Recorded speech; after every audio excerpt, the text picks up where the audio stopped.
Bonjour à tous et bienvenue dans cette nouvelle édition du Grand JT des Territoires. Voici tout de suite les titres de l'actualité. Patience et prudence sur la route. Vous serez des millions ces jours-ci à partir ou à rentrer de vacances. Dans la Loire, TL7 vous donnera quelques conseils pour rester calme en voiture. Et la Dépêche du Midi, elle, nous fera découvrir les nouvelles voitures de sport de la gendarmerie qui chasseront les gros excès de vitesse tout l'été. Et si pour vous défouler, vous testiez le béhourde, cette pratique tout droit venue du Moyen-Âge est en plein développement en France. Le but, combattre des adversaires avec des armes et des armures médiévales. Un reportage très étonnant de la chaîne TVR à suivre dans ce journal. Ferrari, Formule 1, magnifiques voitures, des voitures de rêve mises aux enchères à Monaco. La rédaction de Monaco Info nous offrira dans quelques instants la chance de découvrir quelques-unes des plus belles voitures mythiques du monde. C'est un classique des vacances d'été. Vous serez très nombreux à prendre la route ces jours-ci. Entre ceux qui rentrent de congé et ceux qui partent, la patience de chacun sera mise à rude épreuve. Prudence donc et faites attention, si possible, à votre langage au volant. Selon une récente étude publiée par les habitants d'Auvergne-Rhône-Alpes, ce sont les plus râleurs de France qui sont au volant dans cette région-là.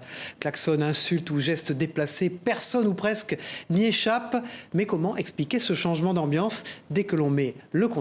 Élément de réponse avec Céline Ercilia de TL7, la chaîne locale de la Loire. Un léger bouchon dans la circulation, parfois il n'en faut pas plus pour déclencher l'énervement de certains conducteurs. Coups de klaxon, gestes déplacés, colère. Au volant, notre personnalité peut rapidement changer. Et dans la région, nous sommes les champions de l'injure. 71% des conducteurs se laisseraient tenter. Un des comportements bien repérés par les conducteurs stéphanois. Des automobilistes qui crient sur les autres personnes parce qu'ils leur céder le passage ou autre, le stop. C'est les klaxons à outrance pour des petites choses. Les erreurs, ça arrive à tout le monde, à nous comme aux autres, mais ils veulent rien laisser passer. Donc forcément, ça crée un petit peu, on va dire, un état d'esprit un peu compliqué, quoi. S'il y en a qui font de grosses fautes, oui, ça m'énerve, oui. Et qu'est-ce que vous faites dans ces cas-là ? Rien, qu'est-ce que je fasse ? Vous râlez ? Je râle dans ma voiture, oui. En ville, oui, plutôt nerveux, oui. Parce que moi, je viens pas de la ville, donc j'aurais plutôt tendance à m'exciter un peu plus vite que d'habitude. Mais alors, pourquoi la conduite nous monte vite au nez ? Il pourrait y avoir plusieurs explications, le stress, la peur, mais aussi un certain sentiment d'impunité au volant. Ça crée une espèce d'impunité. C'est un petit peu, moi je compare ça aux haters sur les réseaux qui vont donner des avis très négatifs alors que s'ils étaient face à la personne, ils ne le feraient pas. La voiture, comme Internet, va créer une espèce de protection, d'écran protecteur qui fait que la personne va se lâcher tout simplement. Donc ça va être un exutoire. En sécurité dans l'habitacle de sa voiture, la personne la plus gentille peut ainsi ressortir toutes ses frustrations et son stress, ce qui n'est pas forcément une bonne chose. Il y a d'autres façons de le faire parce qu'il y a quand même les autres autour et il y a beaucoup de valeurs qui sont perdues, notamment celle du vivre ensemble et encore plus avec le Covid et de la politesse tout simplement. Quand on est en stress, eh bien on va réagir avec vraiment notre cerveau primitif et les réactions sont beaucoup plus primitives. Quand on a le temps pour penser les choses, pour faire les choses tranquillement, on peut réfléchir et avoir d'autres réactions. Alors même si ça peut faire du bien parfois, il est recommandé d'éviter ce genre de comportement. Le conseil est de rester vigilant et de privilégier le calme pour vos déplacements. Voilà, pensez donc à vous relaxer sur la route. Cela assurera aussi votre sécurité. La sécurité en voiture, justement, parlons-en. Les excès de vitesse sont l'une des causes principales des accidents sur la route. Et c'est pour traquer les plus importants d'entre eux que la gendarmerie nationale est désormais équipée d'une nouvelle voiture de sport, l'Alpine A110. Ses performances lui permettent notamment de chasser les excès supérieurs à 40 km/h. Images et interviews recueillies par Clément Gassi pour notre partenaire de la Dépêche du Midi sur place. Mission principale, c'est tout ce qui est excès de vitesse à partir de 40 km/h. Donc aujourd'hui, on voit bien que le marché de l'automobile a évolué. Donc on se devait également d'évoluer avec des machines plus récentes. Elle va nous permettre de lutter principalement sur les phases de départ en vacances, sur les gros excès de vitesse sur le réseau autoroutier et routier de la Haute-Garonne. Restons sur la route dans ce grand JT des territoires pour parler maintenant de la grande tendance de ces dernières années, les trottinettes électriques. Leur usage s'est banalisé, dans les villes notamment. Dernière nouveauté en date, la trottinette électrique pour les personnes à mobilité réduite. Facile à utiliser et pratique, le succès est déjà au rendez-vous pour l'entreprise francilienne qui la commercialise. Reportage dans les Yvelines de Bixente Mérien Sassi Stéban pour TV78. Regardez. En faisant ça, on a plus l'impression qu'on est rentré, on est dans le même monde que les valides en fait. Des trottinettes électriques pour fauteuil roulant, c'est la solution de déplacement proposée par la société Omni. Plus de 500 personnes à mobilité réduite ont d'ores et déjà adopté et validé le concept. Régis Harel en fait partie. Pouvoir se déplacer d'un point A à un point B, par exemple si on a 3-4 km à faire. En temps normal, j'aurais pris mon fauteuil, j'aurais monté dans la voiture, j'aurais fait un transfert. Là, on prend la trottinette, clac, on monte dessus, on l'attache, on est parti et c'est efficace. Hein. La seule difficulté, c'est de faire en fait du deux roues, de passer par-dessus la roue arrière de la trottinette. Après, je vais poser là sur le système et je vais juste reculer comme ça et ça y est, ça s'enclenche automatiquement. Voilà, c'est tout ce que j'ai eu à faire. À Saint-Quentin-en-Yvelines et grâce aux subventions de l'agglomération, louer une trottinette revient entre 45 et 75 € par mois. Le plus, si la solution est approuvée, au bout de 2 ans, la trottinette est cédée aux locataires pour 1 € symbolique. Nous, à chaque fois qu'on fait quelque chose, en gros, il faut un truc spécifique qui va coûter très cher et tout. Tandis que là, c'est quelque chose qui coûte pas très cher. Primé au concours d'invention Lépine 2021, les 2 modèles proposés permettent l'optimisation des trajets de distance moyenne. En autonomie, avec celle que j'ai prise, on peut compter une trentaine de kilomètres, hein. Donc ça fait pas mal. On monte plus facilement les côtes qu'avec une roue électrique devant parce que la propulsion se fait par l'arrière. L'enjeu, ça a été de pouvoir s'adapter justement à toutes ces géométries de fauteuil et tout en ayant quelque chose qui soit hyper rapide à mettre au quotidien quand on veut faire de la trottinette. Après 2 ans de recherche et développement, la société Omni a lancé le produit l'année dernière. Il suffit de quelques tutos explicatifs pour pouvoir commencer l'utilisation sur le fauteuil. La trottinette, elle, peut aussi être utilisée par des valides. En cas de question, il suffit de contacter la société via son site internet. À terme, Omni aimerait démocratiser ce mode de transport et effacer la frontière entre personnes à mobilité réduite et valides. Comme les océans, les forêts subissent elles aussi les conséquences du réchauffement climatique. Plusieurs espèces d'arbres sont aujourd'hui menacées par la hausse des températures et l'apparition de nouveaux parasites. Alors pour les sauvegarder, des campagnes de collecte de graines sont organisées. C'est le cas, par exemple, en Picardie, de l'arbre qui s'appelle l'orme lisse. Jérôme Houbron, journaliste à WEO TV, la chaîne de la Voix du Nord, vous emmène en forêt de Compiègne à la découverte de cet arbre et de ceux qui travaillent à sa protection. Regardez. Quand vous voyez une marque comme ça sur l'arbre, ça veut dire que c'est l'orme lisse. C'est un peu une mission sauvetage en pleine forêt de Compiègne, une mission au secours de l'orme lisse. C'est cette espèce rare d'arbre connue de la région et dont la population ne cesse de diminuer. Pour en préserver l'essence, l'Office national des forêts et le Conservatoire botanique de Bailleul lancent un plan de sauvegarde. Objectif, reboiser les forêts picardes. L'idée, c'est que ces plans nous servent dans nos projets de reconstitution et d'enrichissement. Alors notamment sur des parcelles qui ont pu être impactées récemment par rapport à des problématiques de dépérissement que l'on a en forêt. Et l'idée, c'est de reconstituer des secteurs de forêt où ces essences ne sont pas présentes pour pouvoir aussi avoir cet aspect préservation de l'espèce. Les forêts de l'Aigle, Chiry-Ourscan et Compiègne ne comptent que quelques centaines d'ormes lisses. Et pour cause, son habitat, forestier et humide, disparaît. Alors dans les feuillages, à même le sol, les élèves du lycée agricole d'Hérion sont chargés de collecter les précieuses graines que l'arbre libère au printemps. Il faut juste repérer les bonnes graines et regarder s'il y a du duvet dessus. Il faut surtout les ramasser, regarder s'il n'y a pas de trou, c'est à bon état. Après c'est un coup à prendre, hein. C'est l'identification, on est dans une formation où on apprend à le faire.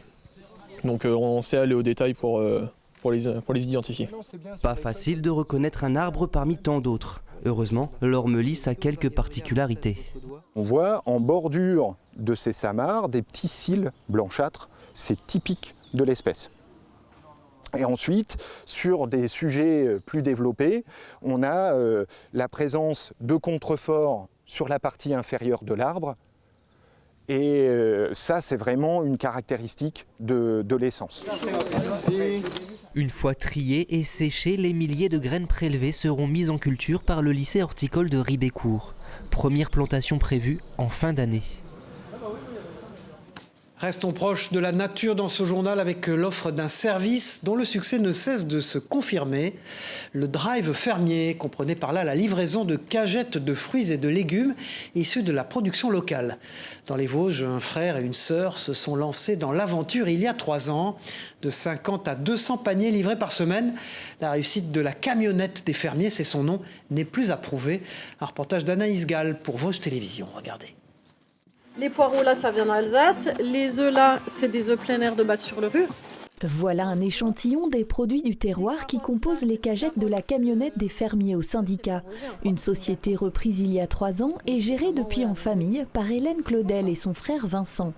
Elle était fromagère, lui graphiste et commercial. Lorsqu'ils ont appris que cette petite entreprise de livraison à domicile était à vendre, ils n'ont pas hésité. De faire le lien entre les producteurs, les consommateurs, de faire vivre mon territoire avec une agriculture qui est locale, qui est bio, quand elle n'est pas bio, qui est très réfléchie, très consciente et qui est hyper ancrée ici. Moi, ça me parlait beaucoup, donc j'ai foncé. Et l'entreprise est même en pleine expansion puisqu'elle livre désormais 200 paniers par semaine en moyenne contre une 50aine avant sa reprise par les frères et sœurs. C'est donc une affaire qui roule grâce à la modernisation de l'outil notamment. Désormais, les clients peuvent faire leurs courses directement sur le site internet de la camionnette de la même manière qu'ils le feraient pour un grand supermarché avec quelques subtilités tout de même. Le site est ouvert comme un magasin, du vendredi soir au lundi à 5h. Et là, les gens peuvent passer la commande. Le week-end, exclusivement sur Internet. Ça vous permet de ne pas avoir de stock et de fonctionner un peu à flux tendu et d'avoir du produit très frais, c'est ça ? C'est ça, on a du produit extra frais et on commande uniquement ce qui est commandé par les clients un par un. Un système qui fonctionne à flux tendu et évite donc tout gaspillage. Les produits sont ensuite apportés en nombre exact par la vingtaine de producteurs qui collaborent avec le drive fermier. Yaourt, viande, légumes, mais parfois aussi savon ou produits vaisselle. L'éventail est large. Le tout est ensuite livré à domicile. Un vrai confort pour les consommateurs qui ne trouvent pas forcément d'alternative à proximité. On a des commerces, mais c'est pas forcément l'attendu qu'on a dans ces commerces-là. Donc là, on sait que c'est des produits locaux, ils viennent pas de loin. Une livraison à domicile possible dans la vallée de la Moselle, de Bussan à Remiremont, mais également dans la vallée de la Moselotte. Ailleurs, la camionnette propose désormais des points de collecte, comme les jeudis à 18h sur le parking de la Patinoire à Épinal, ou encore les vendredis à 17h30 sur la place du marché à Gérardmer. Pour un panier varié, comptez en moyenne 50 €. Voilà, et après un bon repas équilibré, vous ne refuserez sûrement pas un morceau de chocolat. À ce propos, connaissez-vous la tendance bean to bar, littéralement de la fève à la tablette en français. Ce concept venu des États-Unis s'installe depuis quelques années chez nous. Dans le Morbihan, d'ailleurs en Bretagne, une nouvelle chocolaterie bio basée sur ce principe vient d'ouvrir. Reportage de Karine Chevrolier de la rédaction de TBO, la chaîne du groupe Le Télégramme, donc en Bretagne.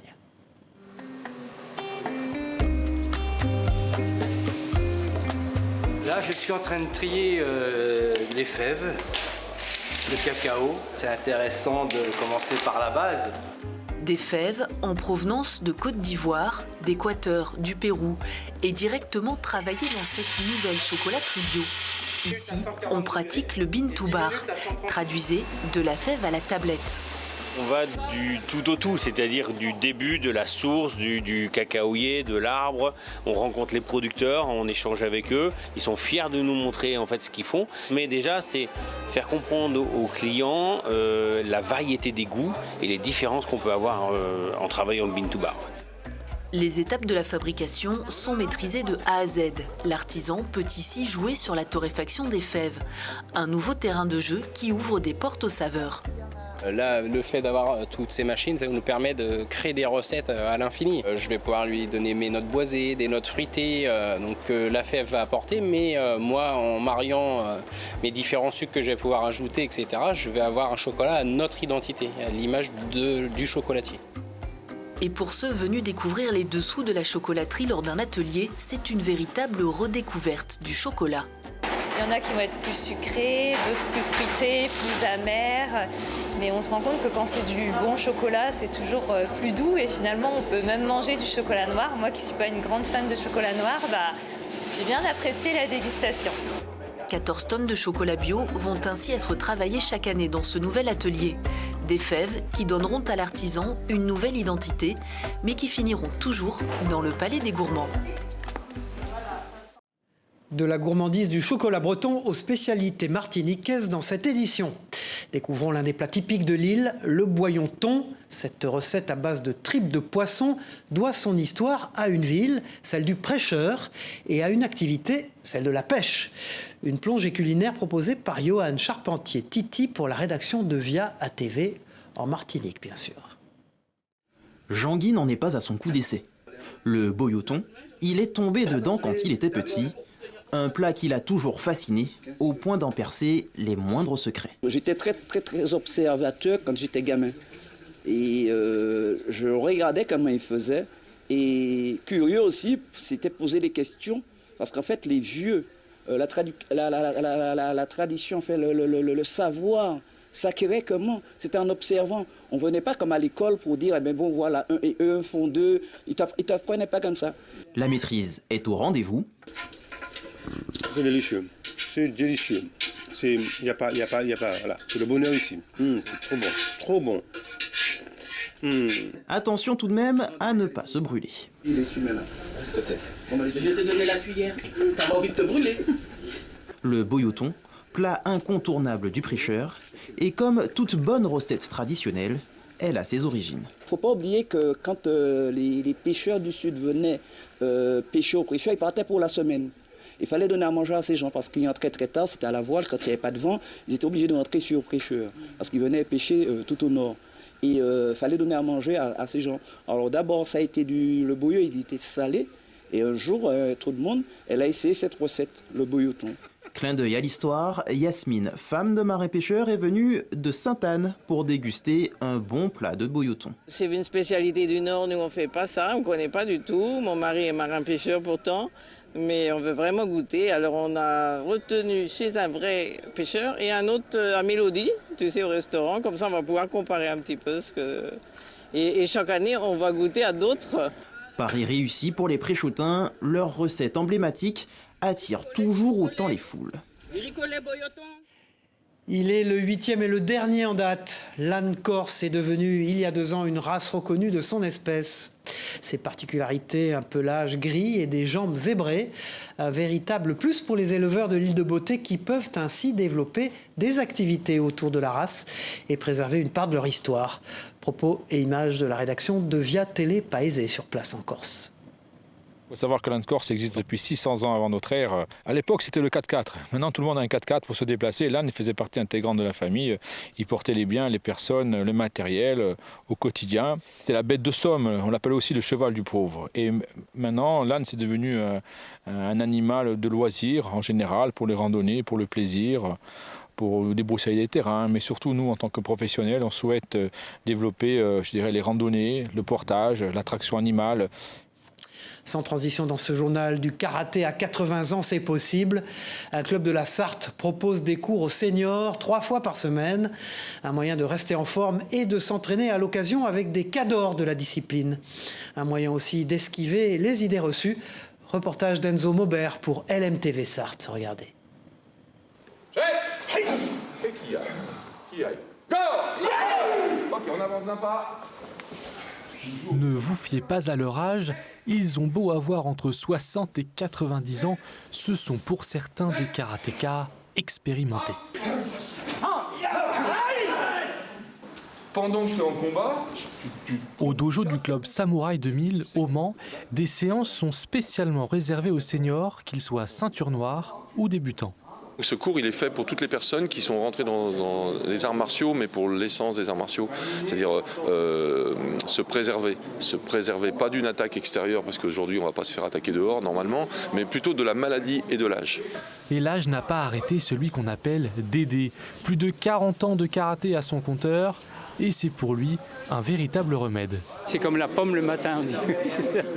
Qu'est-ce que ça fait la pomme le matin ? La pomme le matin, quand on dit je mange une pomme le matin, je vais moins souvent chez le médecin. Et c'est pour ça que je disais, quand on fait du karaté, on va moins souvent chez le médecin. Si le karaté fait travailler réflexe, concentration et mouvement, il permet aussi de créer du lien et de garder le moral. Ça permet justement d'éviter de s'enraciner, de s'encrouter, on va dire. C'est très convivial, on se souhaite nos anniversaires, à la limite on est une petite bande d'amis, et même des fois on fait participer nos épouses, et donc c'est génial si vous voulez. Ça aide aussi à vivre, à donner un mental dans la vie, c'est pas toujours facile, quelquefois on tombe dans des trous, etc. Bon, à 84 ans, on a déjà connu la maladie, etc., l'hospitalisation. Mais ça aide à se relever à chaque fois. Et c'est ça qui est important pour moi. Bien plus qu'un sport de défense, fouler le tatami peut donc éviter non pas de vieillir, mais de devenir vieux. Faisons à présent un bond de plusieurs siècles dans le passé pour découvrir, ou plutôt redécouvrir, une pratique médiévale. Le béourde, ce sport de combat qui se pratique avec des équipements et des armes du Moyen-Âge. Une pratique étonnante et impressionnante, vous allez le voir, avec ce reportage en Bretagne, lors d'un entraînement de Capucine Colin Guilochin pour la chaîne TVR, la chaîne de Rennes. Regardez. C'est une pratique qui peut paraître barbare à première vue. Mais c'est en fait une discipline très encadrée. Le béour, tournoi en vieux français, est pratiqué à Nouvoitou depuis septembre, un sport de combat médiéval qui se joue en équipe et en armure. Celle-ci, c'est une armure mongole, donc c'est la mienne. C'est un choix que j'ai fait, donc pays de l'Est. Particularité de la discipline, l'équipement doit être daté et authentifié par la Fédération française de béour. Cette armure est donc une reproduction du début du XVe siècle et elle ne pèse pas moins de 32 kg. C'est ce qu'on appelle un atanga. Du coup, c'est des lamelles d'acier, un peu comme on peut voir là. C'est comme une robe de chambre. Il y a pour les bras, j'ai mes bazoubandes. Donc on voit qu'il y a ça déjà pris des coups. Pour l'endosser, comptez tout de même plusieurs dizaines de minutes et quelques écuyers. C'est quoi la sensation hein? C'est lourd, c'est pas très pratique. Pas pratique et sacrément lourde, donc chaque séance débute par 45 minutes de musculation. Le béour déjà c'est extrêmement exigeant parce qu'on a une armure qui fait 30 kg sur le dos. Puis vu qu'il y a un côté lutte, il y a quand même tout mouvement et contre la résistance de l'adversaire. C'est extrêmement demandeur, surtout que le casque est extrêmement proche, on ne voit quasiment rien, on respire très très mal. Donc le cardio va être hyper important. Biceps, ischio ou encore explosivité et force, le béour est un sport complet. Le principe, 2 équipes s'affrontent, la dernière encore debout sort victorieuse de la joute. Le béour, en quelques mots, c'est du full contact en armure. C'est né en France à l'époque médiévale, mais ça a été redéveloppé en Russie et c'est revenu il y a une 12-13 ans en France, depuis la Russie. Là, ils sont en 4 contre 4, généralement les tournois peuvent se faire en 5 contre 5, 12 contre 12, 21-21, il y a du 50-50 et 150-150. Le club de Nouvoitou n'a pas encore de quoi faire des combats à 150. Sur l'ensemble de la Bretagne, une quarantaine de personnes pratiquent le béour. Une grande partie vient de la reconstitution historique, mais pas que. Le côté sportif aussi, l'entraide qu'il peut y avoir entre les combattants, qui est super sympa.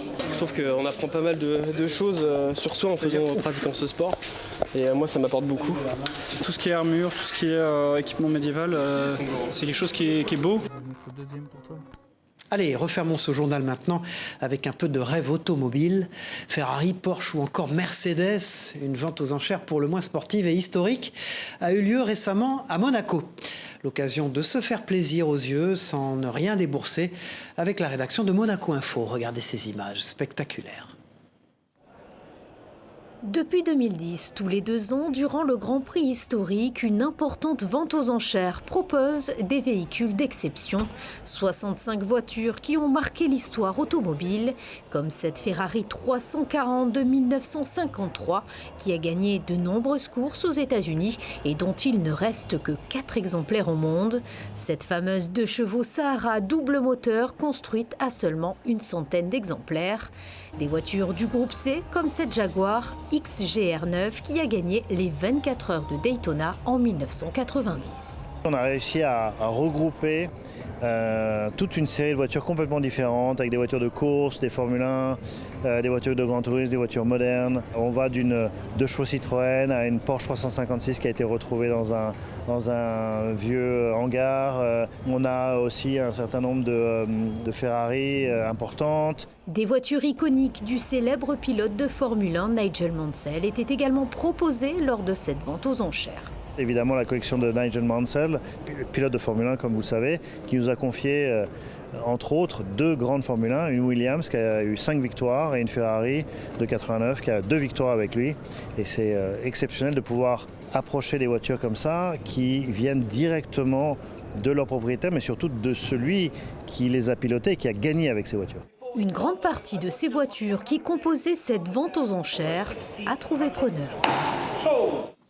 Voilà, c'est la fin de ce grand JT des territoires. Merci de votre fidélité. On se retrouve très vite pour une prochaine édition. Au revoir à tous.